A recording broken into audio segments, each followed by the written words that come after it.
नमस्कार दोस्तों, आज जानेंगे झारखंड की बड़ी खबरें। अगर आपने अभी तक हमारे चैनल को सब्सक्राइब नहीं किया है तो चैनल को सब्सक्राइब कर बगल का बेल आइकन भी जरूर दबाएं। चलिए जानते हैं आज की पहली और बड़ी खबर। 12 जुलाई को देवघर एयरपोर्ट का उद्घाटन करेंगे पीएम मोदी। बाबा बैजनाथ की करेंगे विशेष पूजा अर्चना। दरअसल आपको बता दें कि प्रधानमंत्री नरेंद्र मोदी 12 जुलाई को देवघर आएंगे।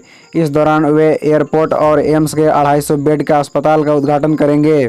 गुरुवार को इसकी आधिकारिक घोषणा की गई।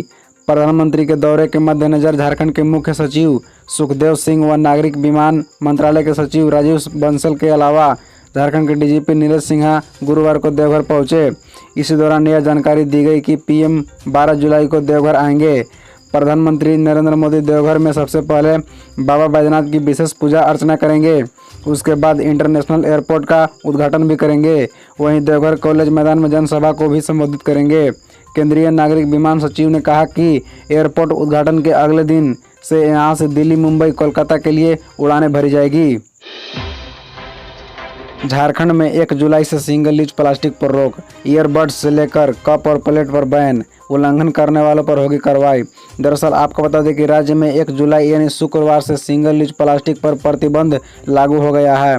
इसके बाद सिंगल यूज प्लास्टिक का इस्तेमाल, बिक्री व भंडारण करने वालों के खिलाफ कार्रवाई करते हुए उनसे जुर्माना भी वसूला जाएगा। निगम भी शुक्रवार से सिंगल यूज प्लास्टिक पर प्रतिबंध को लेकर विशेष अभियान चलाएगा। इधर इस कारोबार से जुड़े व्यवसायियों के मुताबिक झारखंड में प्लास्टिक व थर्मोकोल से बने उत्पादों का हर दिन 3 करोड़ से अधिक कारोबार होता है, जो प्रतिबंध के कारण बंद हो जाएगा। इसके अलावा रांची में जहां लगभग 200 दुकानदार इस कारोबार से जुड़े हैं, वहीं राज्य में करीब 8,000 से अधिक छोटे बड़े खुदरा दुकानदार इससे जुड़े हैं। दरअसल आपको बता दें कि सिंगल यूज प्लास्टिक का पूर्ण प्रतिबंध को लेकर चैम्बर सदस्यों ने बैठक की। इस दौरान सरकार से यह अपील की गई कि इसके प्रोडक्शन को बंद करना जरूरी है। छोटे व्यापारी तो इसका विक्रय बंद कर देंगे, लेकिन प्रोडक्शन बंद नहीं हुआ तो बाजार में इनकी उपलब्धता बनी रहेगी। यह भी कहा गया कि सरकार को चाहिए कि बाजार में सिंगल यूज प्लास्टिक का वैकल्पिक उत्पादक उपलब्ध कराया जाए, ताकि इसके बगैर कामकाज प्रभावित न हो। रथ पर सवार होकर भगवान जगन्नाथ गए मौसी बाड़ी। दरअसल आपको बता दें कि गवर्नर और सीएम ने की पूजा अर्चना। 2 साल बाद आयोजित हो रहा है रथ मेला, उमड़ी श्रद्धालुओं की भीड़। दरअसल आपको बता दें कि सूबे के गवर्नर रमेश बैस और मुख्यमंत्री हेमंत सोरेन ने शुक्रवार को रथ यात्रा के मौके पर भगवान जगन्नाथ की पूजा अर्चना की। पारंपरिक परिधान पहनकर दोनों ने धुरुआ स्थित रथ यात्रा मेले में हिस्सा लिया और पूजा की। कोरोना महामारी की वजह से पिछले 2 साल से रथ यात्रा मेले का आयोजन बंद था। इस वजह से इस बार बड़ी संख्या में श्रद्धालुओं ने भी मेले में अपनी उपस्थिति दर्ज कराई। शाम को रथ पर सवार होकर भगवान जगन्नाथ अपने मुख्य मंदिर से मौसी बाड़ी के लिए रवाना हुए। श्रद्धालुओं की भीड़ अपने हाथों से रथ खींचकर मौसी बाड़ी तक ले गई। वहां से अब 10 जुलाई को उन्हें वापस मुख्य मंदिर लाया जाएगा। मंदिर के आसपास झूले और कई दुकानें लगाई गई है।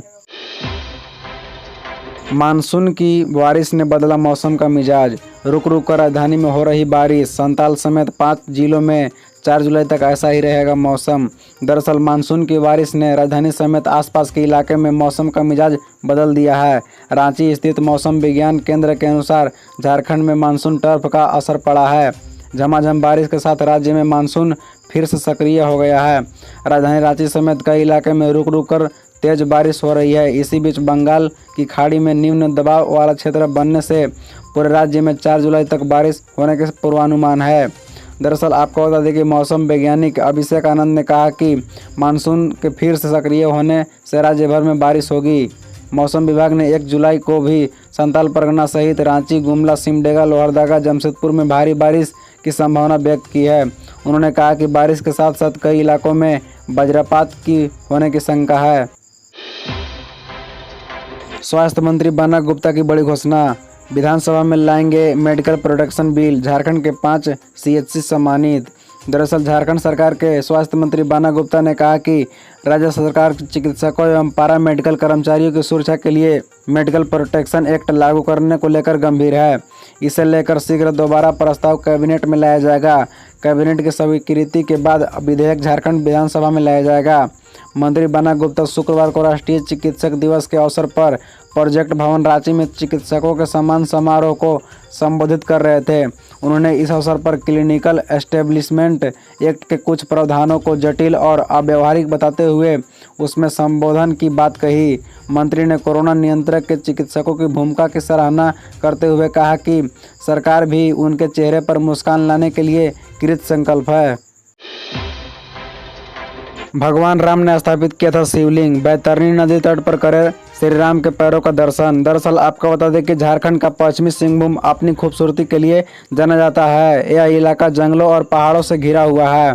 सरांडा के घने जंगल इस इलाके की खूबसूरती में चार चांद लगाते हैं। इलाके में कई पहाड़ी नदियाँ इन दिनों मदमस्त बह रही है। इन नदियों को देखकर आप आनंद से भर उठेंगे। ऐसे ही एक नदी है बैतरणी नदी। इस नदी तट पर एक मंदिर भी बना है। यह नदी और मंदिर दोनों ही आपको सम्मोहित कर लेंगे। अगर आप झारखंड की यात्रा पर हैं तो एक बार यहाँ जरूर आएं। यहाँ नदी के साथ साथ भगवान राम के पैरों के निशान का भी आप दर्शन करेंगे। राष्ट्रपति चुनाव पर कांग्रेस के पूर्व प्रदेश अध्यक्ष की सीएम को नसीहत, निर्णय सोच समझ कर ले, नहीं तो अच्छा नहीं होगा। दरअसल झारखंड के प्रदेश कांग्रेस के पूर्व अध्यक्ष सह राज्यसभा के पूर्व सदस्य डॉक्टर प्रदीप कुमार बलमुचु ने अपने गठबंधन दल झामुमो के मुख्यमंत्री हेमंत सोरेन पर निशाना साधते हुए कहा कि राष्ट्रपति चुनाव में द्रौपदी मुर्मू को समर्थन देने के मुद्दे पर हेमंत सोरेन ने अमित शाह से दिल्ली में भेंट की थी। अब हेमंत जी बताया कि अमित शाह से द्रौपदी मुर्मू को समर्थन देने के मुद्दे में मिले थे या इससे भी कोई बड़ा मामला है। प्रदीप बलमुचु ने घाटशिला में हेमंत सोरेन पर कटाक्ष किया। बलमुचु ने कहा कि घोषणा करके गए थे लेकिन अभी तक हेमंत जी का कोई बयान नहीं आया है।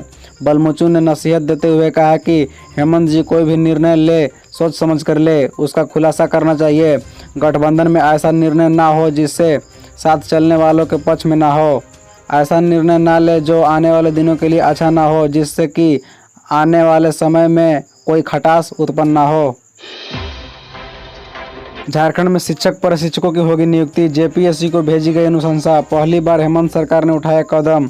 दरअसल झारखंड के प्रत्येक जिले में संचालित जिला शिक्षक प्रशिक्षण संस्थानों में 132 शिक्षक प्रशिक्षकों टीचर एजुकेटर की नियुक्ति होगी। नियुक्ति के लिए प्रतियोगिता परीक्षा का आयोजन झारखंड लोक सेवा आयोग द्वारा किया जाएगा। इसे लेकर स्कूली शिक्षा एवं साक्षरता विभाग ने अनुशंसा आयोग को भेज दी है। राज्य में संचालित संस्थानों में पहली बार शिक्षक प्रशिक्षकों की नियुक्ति हो रही है।